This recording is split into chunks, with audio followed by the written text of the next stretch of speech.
आज हम डिस्कस करने जा रहे हैं फोटो इलेक्ट्रिक इफेक्ट। जैसा कि ninth class, 10th class, 11th class और 12th क्लास में जो फोटो इलेक्ट्रिक इफेक्ट हमें बेसिकली पढ़ाया जाता है, बेसिक डेफिनेशन हम लोग को पता होती है कि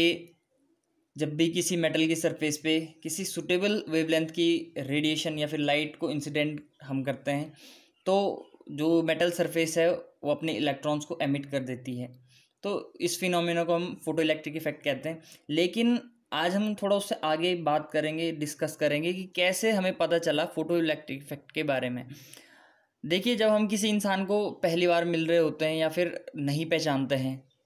नहीं देखा हमने किसी इंसान को, तो जब हमें उससे मिलना होता है तो सबसे पहले हमें उसके बारे में उसका डिस्क्रिप्शन बताया जाता है कि हाँ, कितना ऊंचा है, गोरा है, काला है, या फिर किस रंग के उसने कपड़े पहने होंगे जब वो हमें मिलने आएगा। तो ऐसी कुछ बातों से हमें उसकी जो प्रॉपर्टीज़ हैं इनसे हमें पता चलता है और हम उस इंसान को आइडेंटिफाई कर पाते हैं। सिमिलरली यहाँ पे भी हमारे पास जब फोटो इलेक्ट्रिक इफेक्ट ऑब्जर्वेशन में आया तो हमें सबसे पहले नहीं पता था कि जो ये पार्टिकल एमिट हो रहा है, अभी हमने इलेक्ट्रॉन के एमिशन की बात की मेटल सरफेस से, तो हमें नहीं पता होता था कि ये जो पार्टिकल एमिट हो रहा है ये क्या है, ये पॉजिटिवली चार्ज है, नेगेटिवली चार्ज है, या फिर कैसे हम पता करें कि ये क्या है, कौन सा पार्टिकल है। तो इस पूरे प्रोसेस में फोटो इलेक्ट्रिक इफेक्ट को बहुत अच्छे से स्टडी करने के लिए या फिर इसके बारे में जानने के लिए बहुत सारे लोगों ने बहुत सारे एक्सपेरिमेंट्स परफॉर्म किए और उनसे रिलेटेड रिजल्ट्स से हमें धीरे धीरे क्लियर होता गया कि हाँ, फोटो इलेक्ट्रिक इफेक्ट का जो सिस्टम है या फिर जो फिनोमिना है वो कैसे काम करता है। तो उनमें से कुछ पे हम डिस्कस करने जा रहे हैं। सबसे पहले photo electric effect. Photo electric effect हमें पता है, बहुत सारे एक्सपेरिमेंट्स की सीरीज़ हमें इसके बारे में पढ़नी है। तो सबसे पहले हॉल वॉच ने एक अरेंजमेंट सेट किया था जिससे कि हमें पता चला था कि ये जो पार्टिकल है ये कौन सा पार्टिकल है, नेगेटिवली चार्ज है या फिर पॉजिटिवली चार्ज है।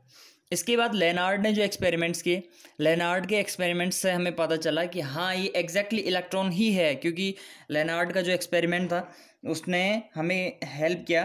क्योंकि उसने E/m मतलब charge by mass ratio calculate किया फोटो इलेक्ट्रिक सिस्टम से, और जिससे कि हम कंफर्म हो गए कि जो भी ये पार्टिकल एमिट हो रहा है ये इलेक्ट्रॉन ही है। इसके बाद रिचर्डसन और कॉम्पटन के एक्सपेरिमेंट्स से ये चीज़ धीरे धीरे और क्लियर होती गई। फिर डी ब्रोगली, प्लैंक और बहुत सारे साइंटिस्ट ने अपने एक्सपेरिमेंट्स और अपनी थ्योरीज दी जिससे कि हमें ये क्लियर होता गया। आज हम डिस्कस करेंगे हॉल वॉच ने कुछ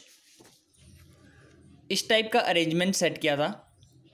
जिसमें कि ये जो हमारे पास सर्कल मैं आपको दिखा रहा हूँ, ये एक इवैक्यूएटेड ग्लास ट्यूब है जिसके अंदर की ये हमारे पास एनोड और ये कैथोड है। ये जो हमारे पास है ये इंसिडेंट होती हुई अल्ट्रावायलेट लाइट है। ये हमारे जो सर्किट है इसमें एक गैल्वेनोमीटर है, ये हमारी बैटरी है जो कि किसी फिक्स पोटेंशियल पे हमने सेट कर रखी है।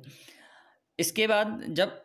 हॉल वॉच ने इस अरेंजमेंट को सेट किया तो इसमें इसने दो चीज़ें की। पहले केस में इन्होंने इंसिडेंट किया लाइट को ए पे यानी एनोड पर, तो देखा कि गैल्वेनोमीटर में कोई भी डिफ्लेक्शन नहीं आया, मतलब कि इस सर्किट में करंट फ्लो नहीं हुआ, जिससे कि हमें पता चला कि जब हम पॉजिटिवली चार्ज प्लेट यानी जो हमारा एनोड है, ये देखिए बैटरी का पॉजिटिव यहाँ एनोड से मिला हुआ है, इस पे हमने लाइट को इंसिडेंट किया तो कोई भी करंट फ्लो नहीं हुआ सर्किट में। इसके बाद जब दूसरे केस को हमने अप्लाई किया यानी हमने कैथोड पे लाइट को इंसिडेंट किया तो हमें गैल्वेनोमीटर में कुछ डिफ्लेक्शंस मिले जिससे कि हमें कंफर्म हुआ कि जो पार्टिकल एमिट हो रहा है लाइट के इंसिडेंट होने के बाद